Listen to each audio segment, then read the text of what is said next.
Hello, everybody. Hello. Lurkers. People.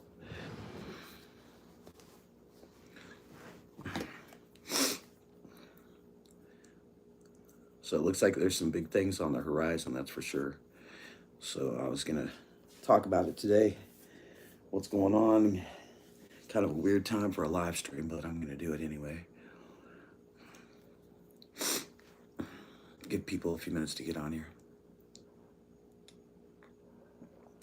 Talk about the wonderful world of BRICS and what they're doing to the American dollar, which is going to be squashing it really soon.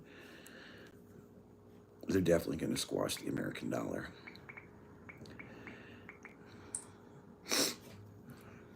I usually do this live stream at like 10 in the morning, but hey, what's up? So I wanted to bring up something that I've been like down this rabbit hole the last couple of years about BRICS. And a lot of people are like, well, you know, it's going to take forever for it to happen. And then we have, you know, the changing of the guard coming up here soon in like a month. But what I wanted to talk about is what they're saying about BRICS is, you know, there's 40 countries now that are with BRICS. So that should be, honestly, that should be a little concerning to everybody in the United States. And with them taking out, you know, we have leading investment companies. That's the big thing. We have leading investment companies. Hey, Scruffy, what's going on? We have a Morgan Stanley, and they're predicting the future of the U.S. dollar and how long it'll remain the dominant currency. I think we're like on the downward spiral. And I think that it's going to continue to the point that basically when you get Morgan Stanley and some of these big companies talking about it, it should be really at the top of our priority to get out of the matrix. You just made, and turkey bacon, that sounds good. That does sound good, Scruffy. I was going to watch your video. Oops. I was going to watch your video. I seen it come up today. But I really want to talk about this because BRICS is challenging the dominance of the U.S. dollar by spreading, right, de-dollarization agenda across the whole globe.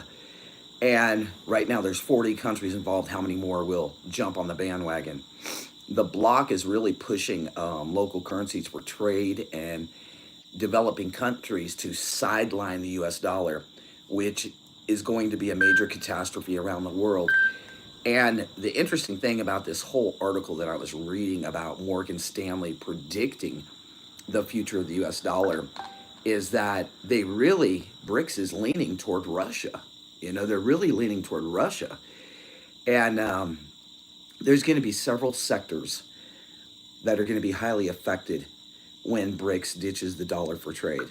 And the move is going to make the US dollar like lose out on the global supply and demand dynamics. It's going to push it into the path of total decline, not just where we're at now, which has been pretty bad.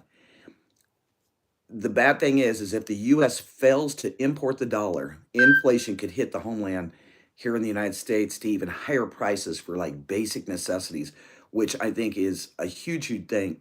I mean, we can't handle much more. I don't know about y'all, but hyperinflation, shrinkflation, all the things that are going on are pretty damn scary. They really are pretty damn scary. Yeah, it is very concerning. Well, and then when you look, you know, as I do, Scruffy, I go into one article, I go into another one, then I go outside of the realm into even deeper articles. But one article that really concerned me is that there's three sectors that are going to be really, really affected if BRICS ditches the dollar for trade, which that's the way it's heading. I mean, when they had the 16th BRICS summit over there in Kazan, right, a region of Russia, right, that was just this last week. And there was over 40 countries in that event. What's up, Hooga Hooga? So the summit saw all these major changes with new policies, announcement, trade deals, all kinds of trade deals taking place.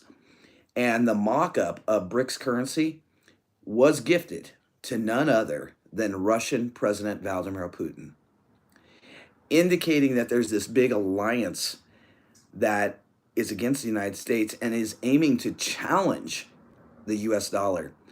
If the new BRICS currency becomes a reality in our lifetime, which I think it will, because there's so many countries involved, right? There is these major sectors in the US that are going to be really affected, and I want to talk about them a little bit. One is if they use this new currency for trade and completely ditch the US dollar, these three sectors will be affected. They'll ditch the American dollar, which is going to put the whole world in this tailspin that they're either going to have to jump on BRICS or they're going to have to hold tight with the American dollar, which we all know is only paper. Their currency is backed by gold, which is, that's huge. We should have never got off the gold standard in the first place. So if they stop, one of them is going to be banking and finance, international trade and investment, and then consumer goods and retail. It is. And I think that the banking and finance systems alone, which right now are dominated by the US, and the East plays under this rules of the West. They play under our rules. But if the BRIC currency takes and gains strength, we're going to lose total control of the global homogeny that the dollar really enjoys. And it's going to make the banking system in America so unstable that the United States dollar will find no takers overseas. Nobody's going to want the American dollar. And I think that that's where people always think that it's not going to happen in our backyard. Some people still have their head down in the sand and they think this is just things will pop back for the United States because Trump's in. There's way more to it than Trump. And I think that people need to wake up and literally smell the coffee because it's getting to the point that if that happens with the currency, and it is the new establishment that's happening in January 6th, the handing over, is that going to push us into the CBDC, which would be a total disaster? What's up, Alan? So we have to take into consideration those things. Invest precious metals. Yeah, silver. Silver will definitely stand the test of time, and gold. But the second sector is the international trade and investments. And see, we're seeing all these things align. If you think about it, how long I've reported on the maritime, how long I've reported on all the ships that were setting off the coast. And then with all the new tariffs and things that are coming in under the new administration, we could be set up for total failure. Trump or Harris, I think they both suck. Just saying. I think that no matter how you chop it up, it doesn't matter who gets in because it's always the same outcome. They drag their feet, the rich get richer, and the poor get poorer. And that's the reality of the United States now. But also, BRICS could rewrite trade to suit their agenda and use the new currency for cross-border transactions. So the US dollar would dry up, leading to a deficit of the currency. And the USD has always ran on supply and demand. It's a supply and demand mechanism. So if that demand fails, the situation, you think we've seen it bad right now? The situation is going to lead to hyperinflation, which is going to be, I don't know about y'all, but over the last 3 years, under the current administration, under the current clown show, we have seen a disaster set up for the United States. And then with old Joe Potato Head pushing more stuff into creating total chaos so that we're into World War III full blown is really, really concerning. The third thing is consumer goods and retail. So if we hit this and enter this hyperinflation thing, yeah, they both suck. And Scruffy, I have to agree with you on that point. I mean, shit, I personally can't say that Harris or Biden, I mean, where has Harris been for the last 4 years? Where's she been? I mean, just saying. And so if we think about that alone, Where's she been now? All of a sudden, she wanted to be the president. Come on, blow smoke up someone else's ass. It was a smoke and mirrors. It was bullshit. And the American people, you know, I think voted for the best candidate that we could. But I think that if they hit the consumer goods and retail, and we enter this super hyperinflation phase, the cost of day-to-day essentials are going to automatically skyrocket. I don't know if any of you watch economic, what is it? Oh shit, he's really good. Not Ninja, the other one. There's a few on YouTube that are really really good. But he was talking about all the things just this winter that are going to be really hard for people to get, and I believe that he's always on point. What's up, Rachel? The border needs control, but the immigration system is so broken. And Huga, we can talk about immigration, and I keep up on the U.S. border report. But the thing is, smash the thumbs, you lazy preppers. The thing is with the border is it's been a disaster for decades. It's been a disaster. I think that the biggest thing really is that the basic things that we use on a day-to-day basis are really going to become unaffordable for the average American. And I'm not talking the $200,000 up. I'm talking under $200,000 a year. I'm talking middle class Americans that already are having hard choices to make. And then with what Trump does want to do, is going to put more people out of work. And I hate to say it because I think Trump is still the best candidate. He wants to see the deficit go down. But are the cuts that he's going to make, is it going to hurt the average American? That's the big thing. Yeah, you're right, Alan. And well, yeah, it's like getting a reach around, Alan. It's like I have to say it. I'm sorry.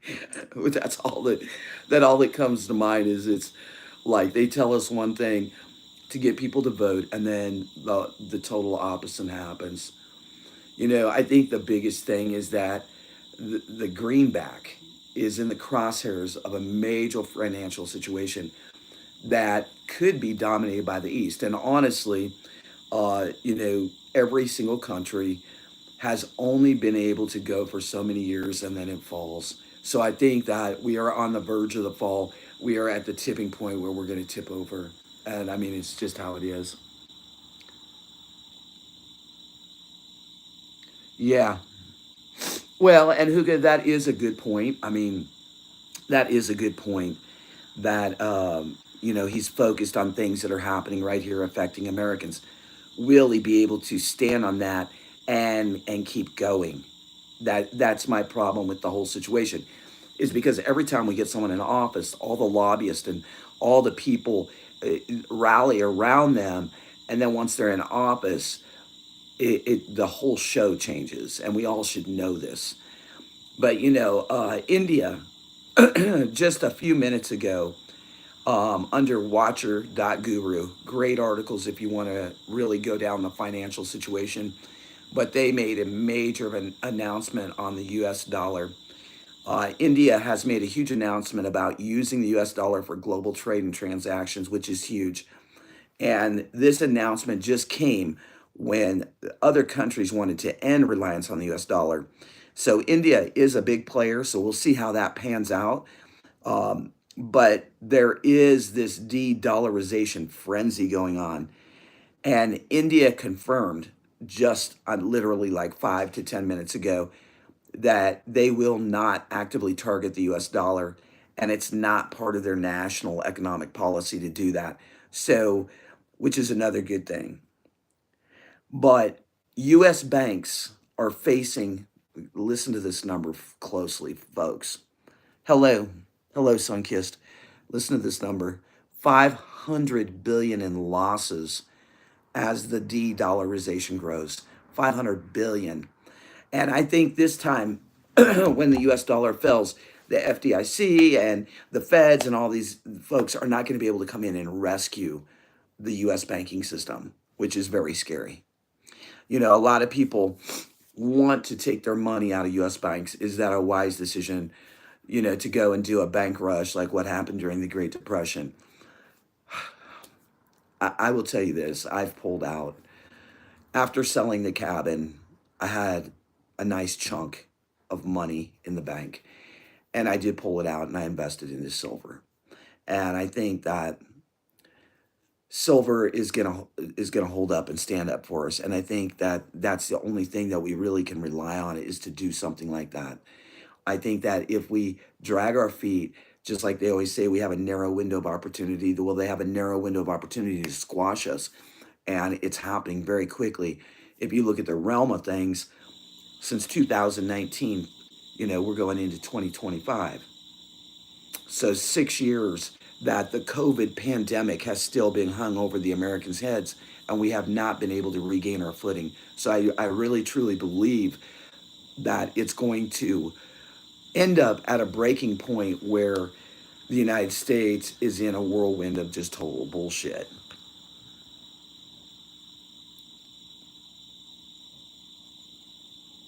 Yeah, yeah, yeah. And I think honestly, Scruffy, I think everybody needs to make that move. Another thing I've done, and a lot of people on this channel might get in an uproar, and so be it. But I'll tell you what, Nevada, AI, and these tech companies are the way of the future. And do I like AI and all that shit? Not really, but it's like our theme song that's been here for years is going with the flow, and I believe that we're going to have to go with the flow. So I have started some investments overseas in the East, and the thing is that we have to realize, and people can say, well, you're a trader, you're this or that. We have to make smart financial moves for the middle class before we get totally squashed. And I think that the squash is coming. Just it's just a matter of time when it will happen. It's not if it's going to happen, it's when. Yeah, yeah. Thank you, Alan. Thank you very much. Passing out pumpkin pie to all of the chat. We're all screwed. Let's eat pie. Huga, can you make sure that we at least get whipped cream? Because this may be the last year for whipped cream on top of that pie. The thing is, folks, is I don't want to be a freaking downer to everybody. I don't want you to panic. But I think that the thing is that we really have to put our boots on the ground and do the legwork to succeed and go forward. The other thing that's really, really concerning is that I don't know if you all have seen this. The USS Abraham Lincoln in the Pacific, the U.S. Navy is once again left without the presence of an aircraft carrier in the Middle East. It's like we're getting to the point that the U.S. military can't even handle the things that are going on. Hello, Wally Tube Caleb. Hello. Yeah, and that's the best thing.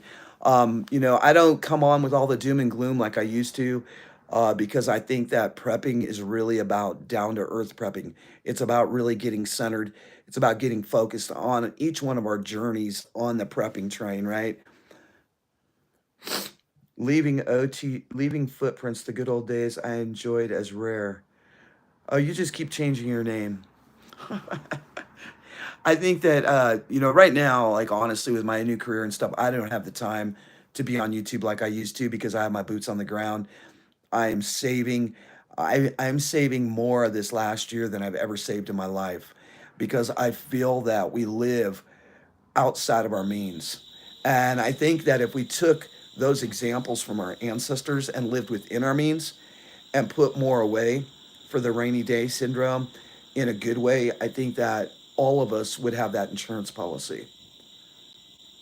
Same old you, new phone. Well, nice to see you back, side meet number 7. I just really, I haven't been able to come on the last few days due to Thanksgiving coming up. They have us working some really crazy hours right now. But I think with the movement of the military and having the USS leave and have the Middle East open is another really bad move for the United States. But that's where we're at. You were born into prepping. And Sunkissed, many people don't get it, it's a way of life. It's not. Um, I never called myself a prepper, man. I didn't until this whole YouTube thing started for me about 4 years ago. I was just living life. I was brought up in the Midwest where you get out there, you garden, you can some food, you freaking put your boots on the ground, you work hard, you freaking dripping sweat off your forehead, and you do the things daily. You know what I'm saying? Wow, that's pretty cool, Huga. And I think that all of us, need to keep taking the steps. But I will say this, after moving from the Ozarks to Colorado, one, it's like night and day. It's damn right cold here. But and I knew what I was moving back to, 12 hours away from the Ozarks, that it was going to be colder. But what I've really realized is that all that prepping that I had accumulated in the cabin, and y'all know there was a lot of stuff. I realized that it's not about the stuff. It's about the journey. It's about really getting back to basics. It's about setting up and having a good first aid box. Not 20 first aid boxes, but one downright good fucking first aid box where you can throw your shit in there, you can grab it and go. It's not about having 32 rooms of food and food shoved under the bed and food that's going to spoil because, yes, we talk about it first in, first out, but how many of us really do it? You know, it's really about taking the steps to prepare in a different way. And that's why my journey in preparedness has went a different direction. I think it's more important to invest, save, get out of the matrix, get spiritually centered like I've always talked about. But now when it comes to the materialistic shit, I look around and I go, why in the hell do I have 20 pairs of jeans and 100 shirts and 100 pairs of shorts? I don't need that. And I think that once you really realize the things that are important, materialistic wise, and the things that aren't, it changes the whole dynamics of prepping. It really does. Oh, I agree. Work smarter, not harder. And I think that that's a big thing, Sunkist, is so many preppers, and we won't go into who, but we know some of the big boys on the YouTube world. Buy this, buy that. I have a warehouse. Get this, get that. And I'll tell you what, I would tell them all to kiss my American ass that they're dumb motherfuckers. What's really, really important, hey, Georgie Possumhead Mitchell, what's really important, folks, is to live within your means. Huga, stop. Stop it. No, live within your means, get a budget, put more money away in silver, in gold, in stocks. And I'm not saying what stock to invest in. That's between you and what you decide. Put more money into your 401k. Get that little nest egg so that it's not just a nest egg, but that it becomes a bird nest, like a big old fucking bird nest. And you go, okay, I got this going on, this going on. And you have different avenues, not just in the United States. Look wisely and look correctly. And I would never, somebody told me, well, be careful because you'll get slaughtered if you do this, you do that, you go to the pig slaughter. When I first started dating 10, well, I tell you something about 10. She lives within her means. She's a hard ass worker. I have much respect for her. She's never asked me for a damn dime. And for you lurkers, just so you know, that woman holds her own. And I think in 2024, each one of us, be it if you're the husband, the wife, the mistress, maybe you're the mistress, I don't know. If you're the husband or the wife, or wherever you're at in the relationship, or it's just your partner, everybody has to hold their own. Hi, Skip and 10, where your ears burning. I just talked about you. Yeah, yeah, Alan, I agree. And you know what? Materialistic things come and go, man. What really matters, Alan, in this whole journey of life is God, people, and skills so you can get through. You're the mistress. Oh, Jesus, Lord, help me, Alan. I don't want a mistress, dude. It was just an example. It was an example. Don't take that shit literally. Oh lordy, Lord, help me. As long as you don't wear the pink tutu. Yeah, allergies, Lord. But like honestly, it's really yes, very much so. And the thing is, folks, is you can buy Huga. It's a 2247. Huga called it 2247 is right here in the chat right now. It's really really important though to live within your means, to save more and invest in yourself. Be it if you're married or not. Every I say that this, you come to the table, two people. I have mine, you have yours, and we have ours together. That way everybody's always protected in the relationship. And that's just how it should be. I got those wise words from my mother and her husband who passed away, and they were married 39 years, and they did something right. And that's how they did it. And I agree with them full force. May Galen rest in peace. But he was a good damn man. And instead of buying life insurance and pissing it out the wind, how many of you in the chat right now have bought life insurance more than one time in your life? Click a one. If you've bought life insurance more than once and then you lost the life insurance and started it again, click a one.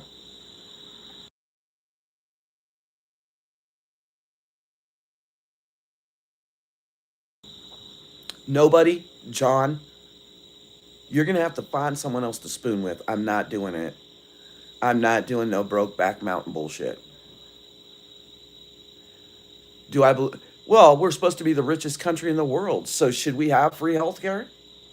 The thing about free healthcare is then you get into these, well, you can't do this and you can't do that because you can't afford it. But the United States is in a healthcare situation anyway. As many of you know, hit a one. Has anybody bought one more than one life insurance in their lifetime? Hit a one. This is the thing. Life insurance is good for one thing, to leave somebody else some money. You know what good life insurance is, really? Really? It is paying down your home or paying your house off and leaving that to your loved one. That's a good life insurance policy. You're on your first life insurance policy. How long have you had it, Alan, if you don't mind me asking? Most people have bought life insurance, lost it, bought it again. And really life insurance should be some major asset, and the best major asset for us as Americans is real estate. Real estate.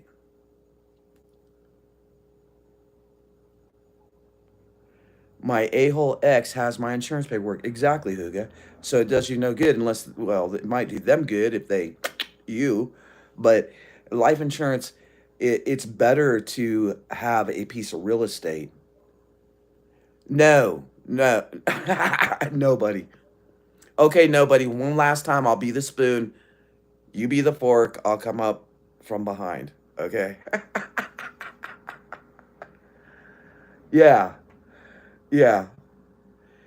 He has all of my paperwork, but I have my freedom. Well, shit. Who could cancel the damn policy? It's that easy. Cancel the policy, change the policy, put someone else on as a beneficiary if you want to keep it. If you don't want to keep it, then cancel the sucker. Cancel it. See if you can cash it out. Sometimes there's a cash out benefit, on different policies. See if you can cash it out. Get yourself a little cash. Cash is king right now. Oh, that's some bullshit, Huga. That's some bullshit. Email me. I'll make a trip. I'll go have a talk with them. Just because I love you, Huga.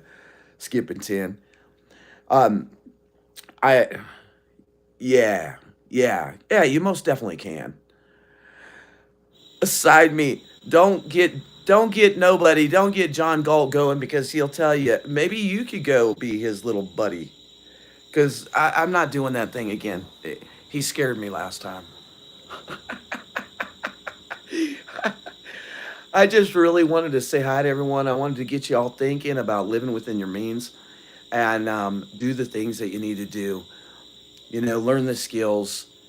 And most of all, this whole conversation tonight or this afternoon has been about getting out of the matrix. Really work hard to get out of the matrix. And no matter what that means, I don't know what your bills are. You don't know what mine are. Mine are pretty great, but I don't know what your bills are. And the thing is pay him down. John's confusing you. He likes to be in a speedo. That's what he does. He likes to be in a speedo, but he likes to spoon with other guys. He's kind of strange. He likes to talk about what's gonna poke you in your back or some shit. I don't know. He's just a weirdo. Yeah. Well, and Scruffy, you know, try to take a little bit more time. John confuses John. Nobody. Knock your shit off, John. John is nobody if y'all been here. You wear a thong. John and Alan, I'd like you to meet. You're like really close in the chat right now. You guys can do the dang thing. Alan, say hi to John. John, say hi to Alan. This is the OTWP dating show for the last 2 minutes of the show here. Red, white, and blue Speedo. Is John a furry? I, whoa, we're getting really deep into this conversation. You just got another box. Y'all are crazy. Y'all are crazy asses. Y'all are crazy. I think later tonight, I'm going to jump off here because this is going way fucking sideways as normal. Nunya, what's up? Rachel. Rachel's like, oh shit. Rachel, they're weirdos. I think late tonight, I'm going to come on with a 1 hour. Let's see if OTWP can get a strike for playing music kind of shit. Jake, we were just talking about BRICS for the last 30 minutes and about the de-dollarization of the United States and where it's going. We went from life insurance to speedos. That's why I'm saying this live stream is getting way out of hand, way out of hand. It's okay, Hooga. You don't have to retract your comment because that's the truth where it's going. Yeah, to hell in a handbasket. That's about the truth, isn't it, Nunya? What's up, Jake? It's a disaster. It's a disaster, and I think on it. Hold on, y'all gotta wait. Let me have a sip of my damn coffee before it gets cold. I've been missing my 10 a.m. live stream because it's holiday weekend for Thanksgiving, so they got me working some crazy ass hours. I just want to say that if there should be anything on your preparedness journey that you do, it's getting out of the matrix, paying down your credit cards, getting into solar. Don't stockpile so much food that you can't even move, right, in your own home. Getting rid of all that extra bullshit that's sitting in your closet that you haven't used for 2 years. Sell it. And you'll receive this wonderful, wonderful gift. It's called freedom from materialistic bullshit. I hope that everybody has a great day. I'll see you later tonight. It's 4 in the afternoon? About 9, 10 o'clock, I think we will have the A-Hole Club. I think that people need to vent. And I'll do it on StreamYard, so if you want to come up and talk some bullshit, you can. And Rachel, good to see you. Alan, I hope that each and every one of you really listens to what I was talking about with BRICS. I do the research because I care. And I could just keep all the knowledge to myself and shut up. But I feel like a lot of people really don't have the time to read like I do, or they don't have the outside resources other than just Google or Google it or Siri. It takes time to find the research because media, as we all know, just wants to spoon feed us bullshit and lies. Big, huge prepper hugs from here in Colorado to wherever you're at. Yes, George, come up on the live stream tonight. Let's shoot for 9 o'clock, A-Hole, and we'll have the A-Hole Club. I'll show an old A-Hole video. I haven't had time to put a new one together, but we always have to have an A-Hole video, so we'll definitely have one. Oh, yeah, I'm with you. I'm with you. I would love, there's a certain lady that I really, really have fallen for, so I'd really like to move away from America, but I also have to think smartly for mine and her future. So, you know what I mean? All right, George Possumhead Mitchell, God bless y'all from here in Colorado to wherever you're at. Take it easy or take it hard, however you can get it. Isn't that right, John? Where are you, nobody? Take it however you can get it, but be happy. Prepping is not about being scared. It's about doing the dang thing. Put your boots on the ground every day and take baby steps. A baby step is better than no step at all. Don't just sit in your recliner like I am right now, because if you do, you're not going to get anywhere. God bless you. I'll see you at the AO Club around 9 p.m. tonight. Until I see you again, my friends, God bless. Have a blessed Sunday. We're too blessed to be stressed.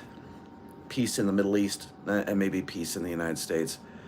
Anyway, let's not go nuclear. Until I see you again. Hold on. You know, I am off the wall. We got to do something weird. And I'm really digging this. No, not that one. That one. I'm really liking this one right here. So, Alan, thanks for your support. Huga, offer your shalami. Thank you for being here. Sun kissed right back at you. Kisses and smooches. John, I'm not spooning with you, man. Scruffy, nice to see you. Rachel, everybody, Skipping 10, love y'all. God bless. Until I see you again. Bye.